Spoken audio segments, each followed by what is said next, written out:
प्यारे बच्चों, सुप्रभात। आप सभी का नागरिक शास्त्र की कक्षा में स्वागत है।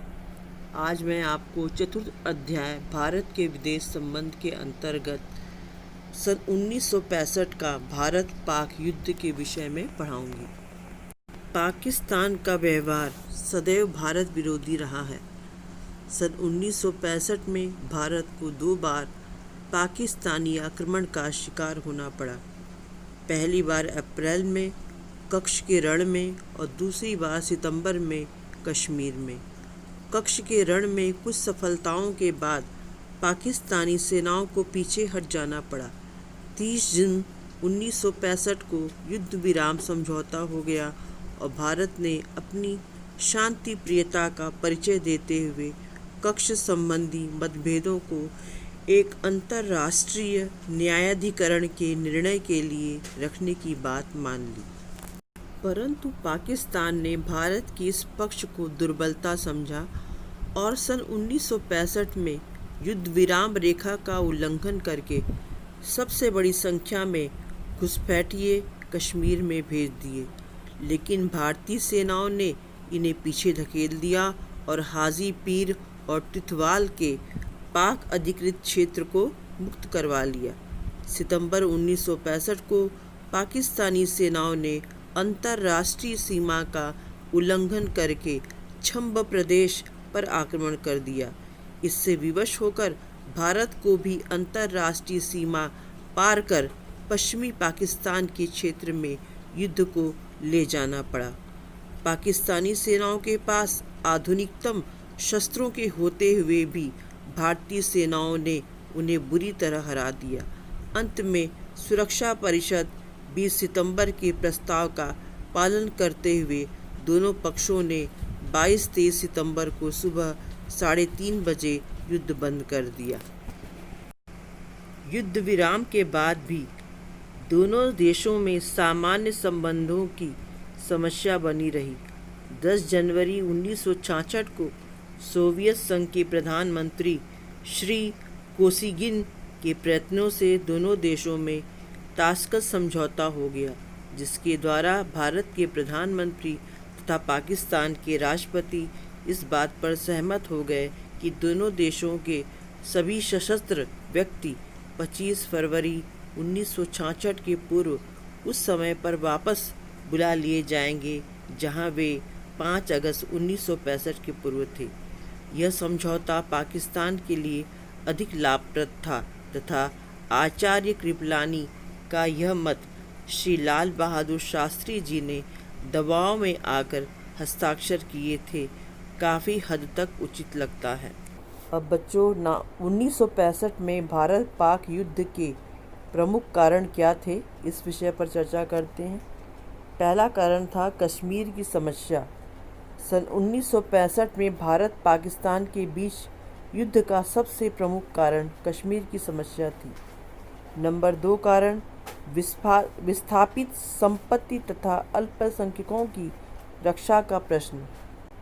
पाकिस्तान ने पाकिस्तान से भारत आए गैर मुस्लिम विस्थापितों की संपत्ति तथा अल्पसंख्यकों की रक्षा से संबंधित सभी सुझावों को नकार दिया था। नंबर 3 ऋण अदा करने का प्रश्न। स्वतंत्र भारत ने पुरानी सरकार के कर्जे का भार संभाला। इसके अनुसार इसे 5 वर्ष में पाकिस्तान से 300 करोड़ रुपए लेने थे, लेकिन पाकिस्तान ने कर्ज को चुकाने का नाम तक नहीं लिया। नंबर 4 कारण जूनागढ़ व हैदराबाद का भारत में विलय। जूनागढ़ व हैदराबाद की रियासतें भारत में मिला लिए जाने से पाकिस्तान को गहरा धक्का लगा तथा वह भारत को सदैव नीचा दिखाने की कार्रवाइयाँ करने लगा। ताशकंद समझौता। 23 सितंबर 1965 को भारत पाक में युद्ध विराम होने के बाद सोवियत संघ के प्रधानमंत्री कोसिगिन ने पाकिस्तान के राष्ट्रपति अयूब खां और भारत के प्रधानमंत्री लाल बहादुर शास्त्री को वार्ता के लिए ताशकंद आमंत्रित किया और 10 जनवरी 1966 को ताशकंद समझौता संपन्न हुआ था। इस समझौते के प्रमुख प्राविधान निम्नलिखित थे। नंबर 1, भारत व पाकिस्तान अच्छे पड़ोसियों की भांति संबंध स्थापित करेंगे और विवादों को शांतिपूर्ण ढंग से सुलझाएंगे। नंबर 2, दोनों देशों के सैनिक युद्ध से पूर्व की स्थिति में चले जाएंगे। दोनों युद्ध विराम की शर्तों का पालन करेंगे। नंबर 3, दोनों एक दूसरे के आंतरिक मामलों में हस्तक्षेप नहीं करेंगे। नंबर 4, दोनों राजनयिक संबंधों को पुनः सामान्य रूप से स्थापित करेंगे। नंबर 5, दोनों आर्थिक एवं व्यापारिक संबंधों को पुनः सामान्य रूप से स्थापित करेंगे।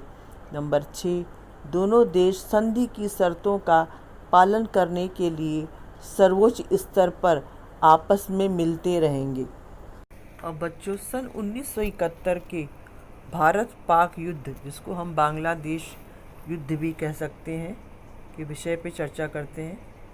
सन 1971 में पूर्वी पाकिस्तान, जिसे हम वर्तमान में बांग्लादेश कहते हैं, में जनता ने याहिया खां की तानाशाही के विरुद्ध स्वतंत्रता का आंदोलन प्रारंभ किया था। याहिया खां ने आंदोलन को कुचलने के लिए सैनिक शक्ति का प्रयोग किया। भारत ने बांग्लादेश मुक्ति संघर्ष में वहां की जनता का साथ दिया। लगभग 1 करोड़ शरणार्थियों को भारत आना पड़ा। इससे भारत की आर्थिक व्यवस्था पर बहुत बड़ा बोझ पड़ा। भारत ने विश्व के देशों से अपील की कि जब तक बांग्लादेश की समस्या का हल नहीं हो जाता तब तक पाकिस्तान को किसी प्रकार की आर्थिक सहायता न दी जाए। सोवियत संघ और अन्य देशों ने भारत के साथ सहानुभूति प्रकट की, परंतु चीन और अमेरिका जैसी महान शक्तियां बांग्लादेश के प्रश्न को पाकिस्तान का घरेलू मामला बताकर उसे आर्थिक तथा सैनिक सहायता देती रहीं। पाकिस्तान ने 3 दिसंबर 1971 को भारत पर आक्रमण कर दिया। भारत ने पाकिस्तान को सबक सिखाने का निश्चय कर लिया और पाकिस्तान के आक्रमण का डटकर मुकाबला किया। 5 दिसंबर को सुरक्षा परिषद की बैठक में पाकिस्तान ने भारत पर आरोप लगाया कि वह पूर्वी पाकिस्तान में क्रांतिकारियों को सहायता दे रहा है। अमेरिका ने पाकिस्तान का समर्थन किया, लेकिन सोवियत संघ ने भारत का पक्ष लिया और वीटो का प्रयोग किया। 16 दिसंबर 1971 को ढाका में जनरल नियाजी ने आत्मसमर्पण के कागज़ों पर हस्ताक्षर कर दिए और लगभग 1 लाख पाक सैनिकों ने आत्मसमर्पण किया।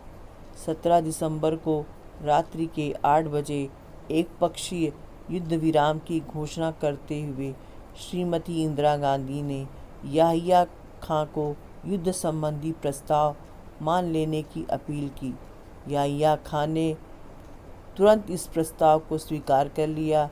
इस युद्ध की विजय से भारत का सम्मान बढ़ा और अमेरिका की गहरी कूटनीतिक पराजय हुई। शिमला सम्मेलन। श्रीमती इंदिरा गांधी ने पाकिस्तान की हार के बाद दोनों देशों की समस्याओं पर विचार करने के लिए जून 1972 में शिमला में एक शिखर सम्मेलन बुलाया।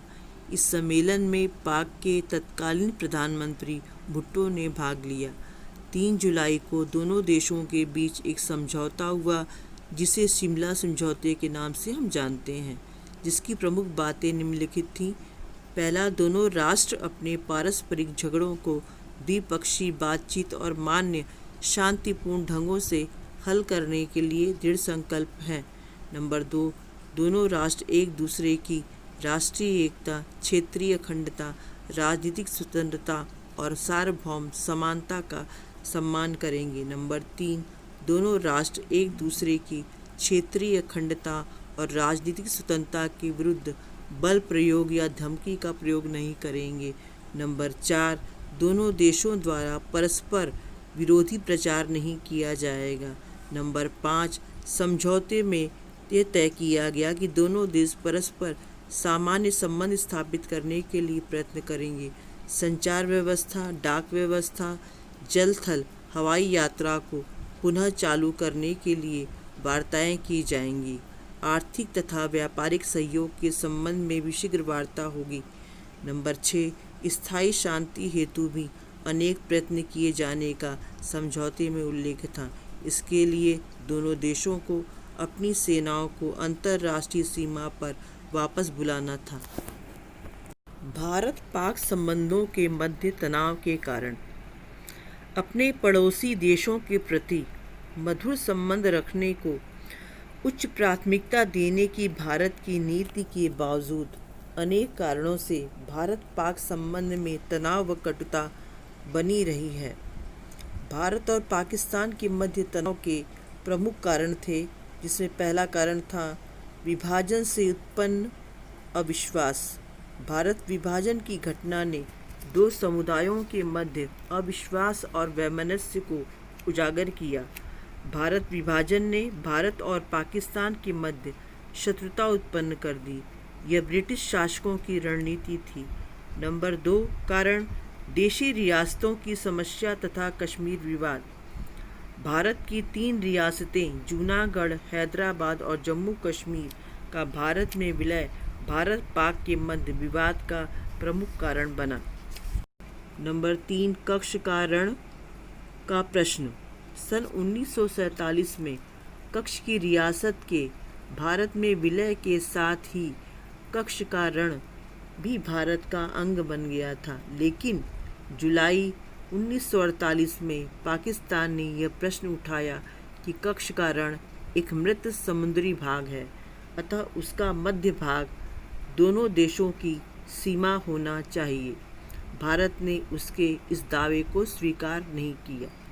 नंबर 4 कारण सांप्रदायिक विभाजन की रणनीति।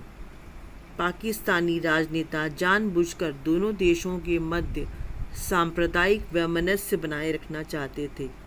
वे सांप्रदायिक वैमनस्य को अंतर्राष्ट्रीय सम्मेलनों और संगठनों में अभिव्यक्त करते रहे हैं।